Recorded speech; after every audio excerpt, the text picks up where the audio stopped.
وسلم کی سنت مبارکہ ہے۔ تو یہ انشاءاللہ اگلے ہفتے سے یہ تکبیرات بھی جو ہے وہ شروع ہو جائیں گے۔ اس کے علاوہ بے شمار حضور نبی کریم صلی اللہ علیہ وسلم نے ذوالحجۃ الحرام کی فضیلتوں کو، عظمتوں کو بیان فرمایا ہے۔ اللہ تبارک و تعالی ہمیں اس ماہ مقدس میں زیادہ سے زیادہ نیک اعمال کرنے کی توفیق عطا فرمائے۔ سیدنا ابراہیم خلیل اللہ علی نبینا علیہ السلام کا ذکر خیر گزشتہ جمعہ سے جاری ہے، آج بھی انشاءاللہ انہی کا ذکر خیر ہوگا۔ اللہ تبارک و تعالی ارشاد فرماتا ہے وَإِذِ ابْتَلَىٰ إِبْرَاهِيمَ رَبُّهُ بِكَلِمَاتٍ فَأَتَمَّهُنَّ، اور جب ابراہیم علیہ السلام کو اس کے رب نے کچھ باتوں سے آزمایا، اس نے وہ پوری کر کے دکھائی۔ یعنی اللہ تعالیٰ نے جو بھی امتحان لیا، جس بھی آزمائش میں اللہ نے ابراہیم علیہ السلام کو ڈالا، ہر امتحان میں اللہ فرماتا ہے میرا ابراہیم کامیاب و کامران رہا۔ قال، اللہ تعالیٰ فرمایا انی جاعلک للناس اماما، میں تجھے لوگوں کا پیشوا بنانے والا ہوں۔ اور کشف الاسرار میں ہے سماہ ربہ خلیلا، اللہ تعالیٰ نے آپ کو اپنا خلیل بنایا۔ اس کی وجہ کیا ہے؟ لِأَنَّهُ سَلَّمَ نَفْسَهُ إِلَى النِّيرَانِ، اس لیے خلیل بنایا آپ کو کہ انہوں نے اپنے آپ کو آگ کے حوالے کر دیا جب نمرود نے آپ کو آگ میں ڈالا۔ وَمَالُهُ إِلَى الضَّيْفَانِ، اور انہوں نے اپنا مال مہمان نوازی پہ خرچ کر دیا۔ وَوَلَدِهِ إِلَى الْقُرْبَانِ، اور اپنی اولاد کو اللہ کی راہ میں قربان کرنے پر تیار ہو گئے۔ وَقَلْبُهُ إِلَى الرَّحْمَانِ، اور اپنے دل کو اللہ کے ساتھ جوڑ کے رکھا۔ یہ تینوں صفات کی وجہ سے اللہ نے ان کو اپنا خلیل بنایا، یعنی انہوں نے اللہ تعالیٰ کی رضا کے لیے اپنی جان آگ کے حوالے کر دی، دوسرا اپنا مال اللہ کے راستے میں مہمانوں میں خرچ کر دیا، اور تیسرا اپنی اولاد کو جس کو کافی دعاؤں کے بعد حاصل کیا، اس اولاد کو بھی اللہ تعالیٰ کی رضا کے لیے قربان کرنے کے لیے تیار ہو گئے۔ اور پھر اللہ تعالیٰ نے مقام پر ارشاد فرمایا وَكَذَلِكَ نُرِي إِبْرَاهِيمَ مَلَكُوتَ السَّمَاوَاتِ وَالْأَرْضِ وَلِيَكُونَ مِنَ الْمُوقِنِينَ، اللہ تعالیٰ فرماتا ہے اسی طرح ابراہیم علیہ السلام کو اپنی بادشاہتیں دکھاتے ہیں، اپنی نشانیاں دکھاتے ہیں۔ روایت میں آتا ہے کہ ایک مرتبہ سیدنا ابراہیم علیہ السلام نے دیکھا، یعنی جب یہ آیت نازل ہوئی اس کا مقصد یہ ہے کہ اللہ تعالیٰ نے آپ کو ساتوں زمینوں کے اندر جو کچھ ہے، ساتوں آسمانوں کے اندر جو کچھ ہے، سب کچھ سیدنا ابراہیم علیہ السلام پہ اللہ تعالیٰ نے زہر فرما دیا۔ تو ابراہیم علیہ السلام نے دیکھا ایک شخص گناہ کر رہا ہے، تو آپ نے اس کے خلاف دعا کر دی۔ اللہ کی نافرمانی کر رہا تھا وہ، آپ نے اس کے خلاف دعا کی۔ بعض لوگ بد دعا کہتے ہیں، لیکن میری زبان ہچکچاتی ہے کہ اللہ کے نبی کی دعا رو بد ہو جائے، اس کے خلاف دعا کر دی۔ اللہ کے نبی کی دعا تو دعا ہی ہوتی ہے، بری تو ہوتی نہیں ہے، بد تو ہوتی نہیں ہے، وہ تو ہمیشہ اچھی ہوتی ہے۔ تو اس کے خلاف دعا دی، بد دعا نہیں دی، اس کے خلاف دعا کر دی، وہ ہلاک ہو گیا۔ پھر ایک اور مقام پر آپ نے دیکھا گناہ کر رہا ہے، آپ نے اس کے خلاف بھی دعا کر دی، وہ بھی ہلاک ہو گیا۔ ایک اور مقام پر آپ نے دیکھا ایک شخص گناہ کر رہا ہے، آپ نے اس کے لیے دعا کرنا چاہی، تو اللہ تعالیٰ نے ارشاد فرمایا کہ اے میرے پیارے خلیل علیہ السلام تم مستجاب و دعوات ہو، تم میرے ان بندوں کی ہلاکت کی دعا نہ کرو۔ میرے بندے تین قسم کے ہیں، نمبر ایک جو گناہ کر کے توبہ کر لیتا ہے، میں اس کے گناہ کو معاف کر دیتا ہوں۔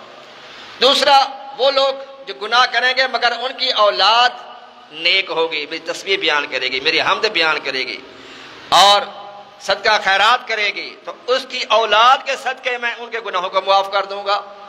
تیسری قسم کے وہ لوگ گناہ کرتے ہیں اور گناہ کرتے کرتے مر جاتے ہیں، اب مجھ پر ہے کہ میں ان کو چاہے عذاب دوں چاہے ان کو میں بخشش کروں۔ یہ تین کیٹیگری اللہ تعالیٰ نے بیان فرمائی۔ تو سیدنا ابراہیم علیہ نبینا علیہ السلام، آپ نے اپنا مال اللہ کی راہ میں کیسا خرچ کیا؟ آپ نے کبھی بغیر مہمان کے کھانا نہیں کھایا، چاہے اس کے لیے آپ کو کتنا ہی انتظار کرنا پڑتا۔ اور میں نے آپ کو پچھلے جو میں واقعہ سنایا تھا کہ کتنے دن گزر گئے مہمان نہ ملا، پھر اللہ کے بھیجے فرشتے آئے تو آپ ان کے سامنے کھانا رکھ دیا آپ نے. یہ واقعہ میں نے آپ کو سنا ہے قرآن پاک والا. تو آپ نے سارا مال مہمان نوازی پہ خرچ کیا. اسی طرح ایک مرتبہ آپ ایک پہاڑ کے پاس سے گزر رہے تو آپ نے ایک تسبیح سنی، بڑی پیاری تسبیح تھی. کچھ پیارے انداز میں پڑھتا سبحان ذی الملک والملکوت، سبحان ذی العزت والعظمت والہیبت والقدرت والکبریاء والجبروت، سبحان الملک الحی الذی لا ینام ولا یموت سبوح القدوس ربنا ورب الملائکۃ والروح. یہ تسبیح کوئی بیان کر رہا، پڑھ رہا. اتنی پیاری آواز تھی کہ آپ اس آواز کی طرف کھینچے گئے. پہاڑ کی دوسری طرف دیکھا کہ کچھ نوجوان ہیں جو یہ تسبیح پڑھ رہے ہیں. جو ہی ابراہیم علیہ السلام کو دیکھا وہ خاموش ہو گئے. آپ نے کہا پڑھو تسبیح پڑھو، اللہ کا ذکر کرو، مجھے بڑی خوشی ہو رہی ہے، بڑا سکون مل رہا ہے، مجھے بڑی لذت آ رہی ہے، پڑھو اس کو. انہوں نے کہا پڑھ تو دیتے ہیں، آپ ہمیں اس کا صلہ کیا دیں گے؟ کہا میں یہ تم بکریاں دیکھ رہی تھی ساری بکریاں، میں آدھی بکریاں تمہیں دے دوں گا. انہوں نے پھر تسبیح بیان کی سبحان ذی الملک والملکوت، سبحان ذی العزت والعظمت.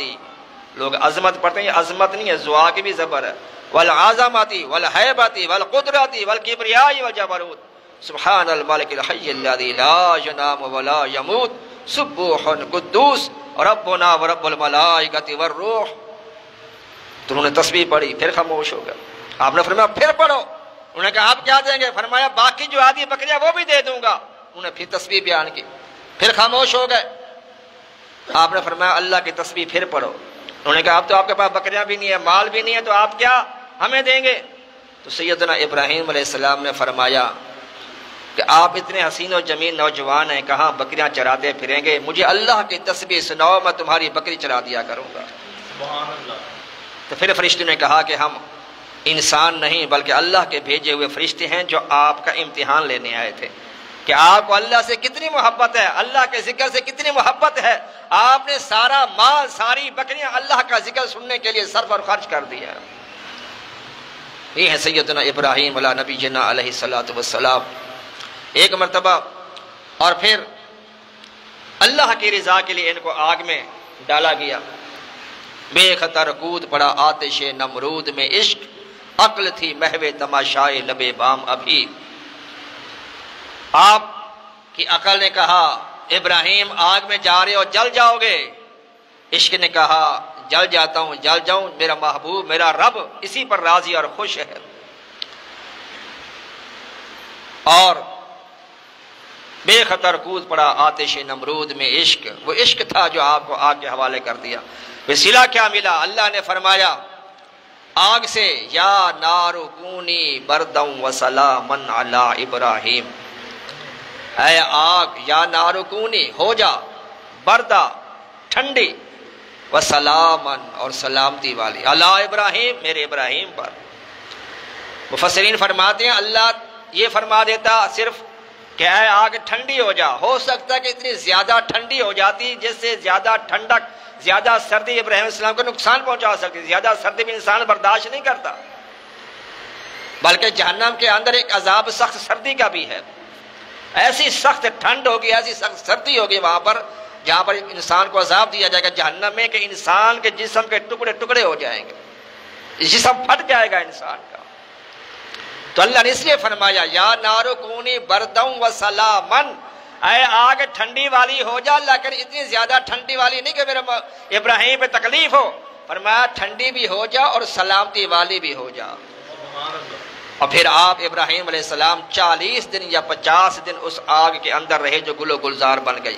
جہاں آپ تشریف فرما تھے وہ گل و گلزار بن چکی تھی، آپ کے ارد گرد آگ جل رہی تھی. اور آگ کا عالم کیا تھا؟ اگر اس کے اوپر سے کوئی پرندہ اڑتا ہوا گزرتا تو وہ جل کے نیچے گر جاتا تھا، اتنی تیز آگ. روایت میں آتا 45 فٹ سے اونچی دیواروں کے اندر اور 45 فٹ چوڑی دیواروں کے اندر لکڑیاں 40 دن لوگوں نے اکٹھی کی قوم نے. اب قوم نے لکڑیاں اکٹھی کی، کتنی اکٹھی کی ہوں گی؟ اور پھر کتنی تیز وہ آگ تھی کہ پرندہ اوپر سے اڑ نہیں سکتا تھا، دور دور تک اس کی ہیٹ جا رہی تھی. لیکن اللہ کا نبی اس آگ کے اندر پرسکون ہو کے بیٹھا رہا. کہتے ہیں یہ ابراہیم السلام کی معراج تھی جو اللہ نے کرائی. ایک مرتبہ حضور نبی کریم صلی اللہ علیہ وسلم نے پوچھا جبرائیل علیہ السلام سے کہ اے جبرائیل، کیا تم نے کبھی پوری طاقت کے ساتھ سدرہ سے زمین پر سفر کیا ہے؟ پوری رفتار. اور ان کی رفتار کیا ہے؟ سیدنا جبرائیل علیہ السلام کے بارے میں میرے آقا فرماتے ہیں کہ میں نے اس کو صرف 2 مرتبہ دیکھا ہے اصلی شکل میں.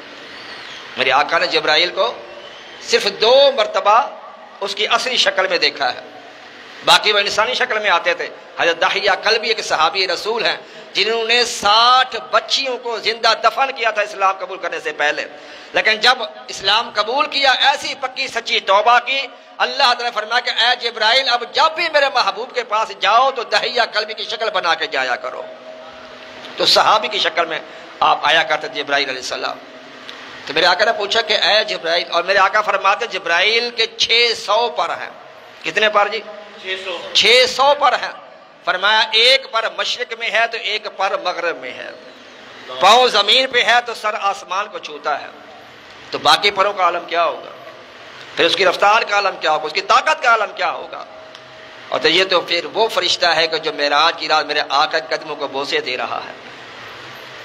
تو جبرائیل سے پوچھا جبرائیل کبھی تیزی کے ساتھ میں آنا پڑا؟ ہاں یا رسول اللہ، 4 موقع ایسے آئے کہ مجھے پوری طاقت کے ساتھ فل سپیڈ کے ساتھ زمین پہ آنا پڑا. میرے آقا نے پوچھا کون سے موقع؟ آج کی یا رسول اللہ ایک موقع یہ تھا کہ جب ابراہیم علیہ السلام کو آگ کے اندر ڈالا جا رہا تھا، منجنیق کے ذریعے ان کو آگ کے حوالے کر دیا گیا، اور اللہ نے فرمایا میں سدرہ پر تھا جو 7 آسمانوں سے بھی اوپر ہے. اور 7 زمین کا فاصلہ کتنا ہے؟ میرے آقا فرماتے 700 سال تک تیز رفتار گھوڑا دوڑتا رہے، پہلے آسمان کو جا کے چھوئے گا. پھر اس کی موٹائی اتنی ہے کہ 500 سال تک چلتا رہے، پھر پہلے آسمان کی موٹائی ختم ہوتی ہے، پھر 500 سال تک تیز رفتار گھوڑا دوڑتا، پھر دوسرے آسمان کو چھوئے گا، پھر اس کی موٹائی 500 سال. اس طرح کرتے کہ 7 آسمانوں کے اوپر سدرہ کا مقام ہے جہاں جبرائیل رہتے ہیں. تو میرے جبرائیل فرماتے ہیں کہ میں وہاں سے تیزی کے ساتھ آیا. اللہ نے فرمایا کہ اے جبرائیل میرے ابراہیم کے آگ کے پاس جانے سے پہلے اپنا پر مار کے اس کو گل و گلزار بنا دو. بڑی سپیڈ کے ساتھ میں نیچے آیا زمین پر اور اپنا پر اس آگ کے مارا تو وہ گل و گلزار بن گئی. دوسری مرتبہ جب ابراہیم علیہ السلام کو حکم ہوا کہ اے ابراہیم اپنی پیاری شے اللہ کی راہ میں قربان کرو، تو آپ نے اونٹ اللہ کی راہ میں قربان کیے. اگلی رات پھر خواب آیا، اے پیارے خلیل اپنی سب سے پیاری چیز اللہ کی راہ میں قربان کرو. آپ نے بھیڑ بکریاں اللہ کی راہ میں قربان کی. تیسری رات پھر خواب آیا، اے میرے خلیل سب سے پیاری چیز اللہ کی راہ میں قربان کرو. پھر آپ نے سوچا جانور تو قربان کر لیا، مجھے زیادہ پیارا اپنا بیٹا اسماعیل ہے جو کئی سالوں کی دعاؤں کے بعد اللہ نے مجھے عطا فرمایا. جب ابراہیم علیہ السلام کی عمر 100 سال ہوئی تب جا کر اللہ نے اسماعیل کو عطا فرمایا علیہ السلام. تو یہ سمجھ گیا کہ یہ میری اولاد کی طرف اشارہ ہے، میرے بیٹے کی طرف اشارہ ہے. تو پھر آپ اپنے بیٹے کو قربان کرنے پہ تیار ہو گئے. پورا واقعہ قرآن پاک میں موجود ہے. تو پھر اللہ نے فرمایا جب ان کو لٹایا گیا اسماعیل السلام کو اور چھری لے کے گلے پہ رکھ دی، اللہ نے فرمایا جبرائیل نیچے دیکھ میرا خلیل اپنے بیٹے کے ساتھ کیا کر رہا ہے. میرے حکم فرما برداری کی وجہ سے اب جنت سے ایک مینڈھا لے جا، اسماعیل کو ہٹا دے، وہاں دمبا لٹا دے. تو کہتے ہیں اتنی تیزی کے ساتھ اپنے سدرہ مقام سے جنت میں گیا، جنت سے مینڈھا لیا، پھر تیزی کے ساتھ زمین پہ آیا، اسماعیل کو ایک طرف کیا، وہاں مینڈھا لٹا دیا. یہ دوسرا موقع تھا. تیسرا موقع یوسف علیہ السلام کو جب کنویں کے اندر پھینک دیا گیا، ڈال دیا گیا، کنویں کے حوالے کر دیا گیا، بھائیوں نے نیچے گرا دیا ان کو. تو اللہ نے فرمایا میرا یوسف تہہ میں پہنچنے سے پہلے جبرائیل اپنے نورانی پر ان کے قدموں کے نیچے بچھا دو. تو میں تیزی کے ساتھ نیچے آیا اور اپنے نورانی پر ان کے پاؤں کے نیچے رکھ دیے. چوتھی مرتبہ میرے آقا فرمایا چوتھی مرتبہ آج کی یازلہ جنگ احد کے اندر جب کفار اور مشرکین آپ کے خلاف جنگ کر رہے تھے اور آپ پہ تینوں کی بارشیں ہو رہی تھی، نیزوں کی بارشیں ہو رہی تھی، یا رسول اللہ اس وقت آپ کے دندان مبارک سے خون نکل آیا. جو کنارہ آپ کا شہید ہوا، پورا دانت نہیں ٹوٹا تھا، شہید نہیں ہوا تھا، کنارہ ہلکا سا آپ کا شہید ہوا تھا، کیونکہ دانت کا ٹوٹ جانا یہ عیب ہوتا ہے اور میرے آقا ہر عیب سے پاک. اللہ خالق ہونے میں بے عیب ہے اور محبوب مخلوق ہونے میں بے عیب ہے. تو میرے آقا کا پورا دانت شہید نہیں ہوا، صرف ایک کنارہ جو ہے وہ شہید ہوا۔ سیدنا ابو ہریرہ رضی اللہ تعالیٰ عنہ فرماتے ہیں کہ اس کنارے کی یہ برکت سی کہ جب میرے آقا تبسم فرماتے تھے سرکار کو اس کنارے سے ایسا نور نکلتا تھا سامنے والی دیواریں روشن ہو جایا کرتی تھی۔ سبحان اللہ۔ تو یا رسول اللہ اس موقع پر وہ کنارہ جب شہید ہوا، خون کا قطرہ زمین پہ گرنے لگا، اللہ نے فرمایا جبرائیل فوراً زمین پر پہنچو، اگر آج میرے محبوب کے خون کا قطرہ زمین پہ گر گیا تو قیامت تک زمین پر سبزہ نہیں ہوگے گا۔ یا رسول اللہ پوری تیزی کے ساتھ میں نیچے آیا اور آپ کے خون کا قطرہ اپنے ہاتھوں پہ لے لیا۔ یہ ہے جبرائیل پوری طاقت کے ساتھ جو زمین پہ آیا، اور یہ وہی جبرائیل ہے جو معراج کی رات میرے آقا کے قدموں کو بوسے دے رہا ہے۔ میرے آقا تو ان کے بھی آقا ہے، تو میرے آقا کی رفتار کا عالم کیا ہوگا، میرے آقا کی طاقت کا عالم کیا ہوگا۔ ایک میں کیا میرے عیسیاں کی حقیقت کتنی، سیدی اعلیٰ حضرت فرماتے ہیں ایک میں کیا میرے عیسیاں کہتے ہیں گناہ کو، ایک میں کیا میرے عیسیاں کی حقیقت کتنی، مجھ سے 100 لاکھ کو کافی ہے اشارہ تیرا۔ یا رسول اللہ آپ کی تو عظمت ہی بڑی ہے، آپ کی تو شان ہی بڑا الورار ہے، یا رسول اللہ میرے جیسے کئی گناہگار آ جائیں، 100 لاکھ بھی آ جائیں، 100 لاکھ کتنا ہوتا ہے 1 کروڑ۔ یا رسول اللہ میرے جیسے 100 لاکھ گناہگار سیاہکار بدکار آ جائیں، یا رسول اللہ صرف آپ کا اشارہ کرنے سے اللہ تعالیٰ ان کو جنت میں عطا فرما دے گا۔ ایک میں کیا میرے عیسیاں کی حقیقت کتنی، مجھ سے 100 لاکھ کو کافی ہے اشارہ تیرا۔ صرف یہ اشارے کا حال ہے، جب میرے آقا اللہ کی بارگاہ میں عرض کریں گے تو اللہ کتنے گناہگاروں کی بخشش فرمائے گا۔ تو سیدنا ابراہیم علیہ نبینا علیہ الصلوۃ والسلام میرے آقا کے جد امجد ہے۔ سیدنا ابراہیم علیہ السلام کے والد کا نام تعرق ہے، اور وہ مواحد تھے، مومن تھے، مسلمان تھے۔ قرآن پاک میں جو لفظ ہے نا ابن آزر، آزر ابن کا لفظ جو ہوتا ہے یہ باپ کے لیے بھی استعمال ہوتا ہے عربی کے اندر، چچا کے لیے بھی استعمال ہوتا ہے اور دادا کے لیے بھی استعمال ہوتا ہے۔ تو یہاں پر ابن آزر کا مطلب ہے آپ کا چچا، کیونکہ آپ کے والد تو مواحد تھے۔ مواحد اسے کہتے ہیں کہ جس زمانے میں کوئی نبی مبعوث نہ ہو، اس گیپ کو، جیسے حضور نبی کریم صلی اللہ علیہ وسلم اور سیدنا عیسیٰ علیہ السلام کے درمیان 600 سال کا گیپ ہے تقریباً، یعنی سیدنا عیسیٰ علیہ السلام کے بعد سے لے کر حضور نبی کریم تک 600 سال، 571 میں آپ کی ولادت ہوئی ہے، تو اس سال تک کوئی نبی مبعوث نہیں ہوا۔ تو اس کو کہتے ہیں زمانہ فطرت، اس میں صرف اللہ کو وحدہ لا شریک ماننا ہی ایمان ہوتا ہے۔ تو سیدنا ابراہیم علیہ السلام نے تو اعلان نبوت بعد میں کیا، 40 سال کی عمر میں جا کر کیا۔ حضور نبی کریم نے 40 سال کی عمر میں، اکثر انبیاء نے اعلان نبوت جب وہ 40 سال کی عمر میں جا کے کیا ہے۔ تو بہرحال تو سیدنا ابراہیم علیہ السلام کے بعد مواحد ہیں، کیونکہ میرے آقا صلی اللہ علیہ وسلم کی حدیث پاک ہے کہ میں پاک رحموں سے، پاک پشتوں سے پاک رحموں میں منتقل ہوتا رہا، یعنی میرے آباء و اجداد میں کوئی بھی کافر اور مشرک نہیں ہے۔ یہ میرے آقا کی حدیث پاک ہے، مشہور حدیث پاک ہے کہ میرے آباء و اجداد میں کوئی بھی کافر اور مشرک نہیں ہے۔ کیوں؟ اس لیے کہ انما المشرکون نجس، اللہ فرماتا ہے مشرک کیا ہے؟ نجس ہیں، ناپاک ہیں، اور میرے آقا کے جد امجد میں سے کوئی بھی ناپاک نہیں ہے۔ تو ماننا پڑے گا کہ ابراہیم السلام کے باپ بھی نجس نہیں تھے، مشرک کافر نہیں تھے، وہی مومن تھے، مواحد تھے۔ آزر کا جو لفظ استعمال ہوا وہ آپ کا چچا تھا جو کافر تھا، مشرک تھا، بت پرستی کرتا تھا، نہ صرف بتوں کی پوجا کرتا تھا بلکہ بت بنا کر بیچا کرتا تھا، بت فروش بھی تھا وہ۔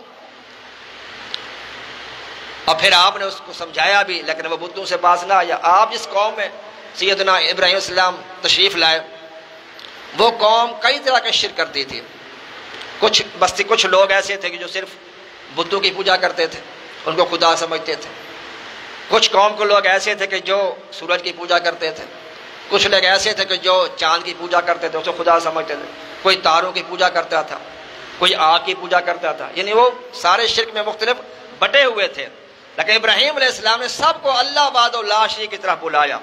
تو آپ کا چچا جو تھا بتوں کی پوجا کرتا تھا، تو آپ نے اس کو منع فرمایا، قالا افتعبدون من دون اللہ، آپ نے فرمایا تم ان بتوں کی پوجا کرتے ہو، لا ینفعکم شیئا، جو تمہیں کوئی نفع نہیں دے سکتے، ولا یضرکم، تمہیں کوئی نقصان نہیں دے سکتے، اف لکم ولم تعبدون من دون اللہ۔ ابراہیم علیہ السلام نے فرمایا کہ تم پر تف ہے، تم پہ افسوس ہے، تم ایسے کی پوجا کرتے ہو، ایسے کو خدا سمجھتے ہو کہ نہ تمہیں نفع دے سکتے نہ تمہیں نقصان دے سکتا ہے۔ افلا تعقلون، تمہیں عقل کیوں نہیں ہے، تم سمجھتے کیوں نہیں ہو؟ جا بجا قرآن پاک میں جو ان کا ذکر ہے، جو آپ نے اپنی قوم کو منع فرمایا بت پرستی سے، جب آپ قوم نہ سمجھی تو پھر کیا ہوا کہ آپ کو آگ کے حوالے نمرود نے کہا کہ اس طرح کرو، بدلہ اس طرح لینا، کیونکہ انہوں نے ان کے کافی بتوں کو توڑ پھوڑ دیا تھا، پورا قرآن پاک میں واقعہ موجود ہے، تو لہٰذا پھر ان کو آگ کے حوالے کیا گیا، وہ گل گلزار بن گئی۔ پھر نمرود کے کہنے پہ آپ باہر تشریف لائے، اس نے اپنے محل کی چھت پہ کھڑے ہو کہا کہ ابراہیم کہ تم آگ سے باہر بھی آ سکتے ہو، اس کا یہ ذہن تھا کہ یہ آگ سے باہر آئیں گے تو یہ جل جائیں گے معاذ اللہ، وہ بدبخت یہ نہ سمجھو 40 دن آگ کے اندر بیٹھا ہوا کچھ نہیں ہو سکا تو باہر گزرتے ہوئے کیا ہوگا ان کو۔ بہرحال آپ نے فرمایا ہاں باہر آ سکتے، وہ باہر آ گیا، تو پھر ان کا بحث و تکرار ہوئی، بات چیت ہوئی اس نمرود کے ساتھ، جس کو قرآن پاک میں ارشاد اللہ تعالیٰ فرماتا ہے الم تر الی الذی حاج ابراہیم فی ربہ ان آتاہ اللہ الملک، الم ترا، اے محبوب کیا آپ نے نہیں دیکھا، الم ترا، ترا کہتے دیکھنا، اے محبوب کیا آپ نے نہیں دیکھا، مجھے بتاؤ سے حضور پاک تھے ابراہیم علیہ السلام کے زمانے میں، حضور پاک تھے نور تھا آپ کا، جسم نہیں تھا، نور تھا آپ کا، کیونکہ آپ کا نور سب سے اول ما خلق اللہ نوری، میرے آقا سب سے پہلے اللہ نے میرے نور کو پیدا فرمایا، تو آپ کا جسم تو نہیں تھا میرے آقا کا، لیکن نور تھا، نور دیکھ رہا تھا، اسی وجہ سے اللہ پوچھتے الم ترا، اے محبوب کیا آپ نے نہیں دیکھا، الی الذی حاج ابراہیم فی ربہ ان آتاہ اللہ الملک، جب ابراہیم علیہ السلام سے ایک بادشاہ بحث و تکرار کر رہا تھا، کیا بحث ہو رہی تھی، اذ قال ابراہیم ربی الذی یحیی و یمیت، جب نمرود نے کہا، اس کافر نے یہ کہا کہ اے ابراہیم تیرے رب کی بڑی طاقت دیکھیے کہ اتنی تیز اتنی بڑی آگ کے اندر تم سلامت رہے، حیثیت تمہیں کچھ نہیں ہوا، کوئی نقصان نہیں ہوا، تیرا رب تو بڑی پاور والا ہے، اچھا تیرے رب کا کیا کام ہے، تو ابراہیم علیہ السلام نے قال ابراہیم ربی الذی یحیی و یمیت، میرا رب وہ ہے جو زندہ کرتا ہے اور موت دیتا ہے۔ اچھا اللہ یہ بھی کام ہے، یہ تو میں بھی کر سکتا ہوں۔ اس نے قید خانے سے 2 قیدی منگوائے، ایک کو اس نے آزاد کر دیا اور ایک کو پھانسی دے دی، جس کو پھانسی دے دی اس کو کہا دیکھا میں نے اس کو موت دے دی، اس کو مار دیا میں نے، یہ تو میرا اختیار بھی ہے، اور جس کو میں نے رہا کر دیا میں نے اس کو زندگی دے دی، یہ تو اختیار میرا بھی ہے۔